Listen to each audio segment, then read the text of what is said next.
I intend to resign as party leader, as Prime Minister, after the party selects its next leader through a robust, nationwide, competitive process. Natapos na ang halos isang dekadang panunungkulan ni Canadian Prime Minister Justin Trudeau. Inanunsyo ng ika-23 Prime Minister ng Canada ang kanyang resignation ngayong araw. Sinabi ni Trudeau na mananatili siya sa pwesto hanggang sa makapili ng bagong pinuno ang Liberal Party. Sasailalim sa prorogation ang Canadian Parliament. Ibig sabihin wala muna itong magiging operasyon sa loob ng 2.5 buwan o hanggang March 24. Nakatakda na muling tumakbo si Trudeau sa eleksyon ngayong taon, ngunit inamin nito na hindi siya magiging epektibong standard bearer ng partido sa ngayon.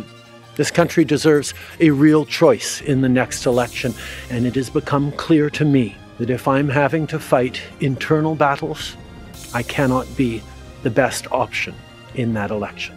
Nakatakda namang magpulong ang Board of Directors ng Liberal Party ngayong linggo upang simulan ang proseso ng pagpili ng bagong pinuno. Binatikos naman ni Conservative leader Pierre Poilievre ang Liberal Party sa pagparelisa sa Parliament at nagbabala na nais lamang ng Liberal Party na manatili sa kapangyarihan kaya pinilit na patalsikin si Trudeau. Their only objection is that he is no longer popular enough to win an election and keep them in power.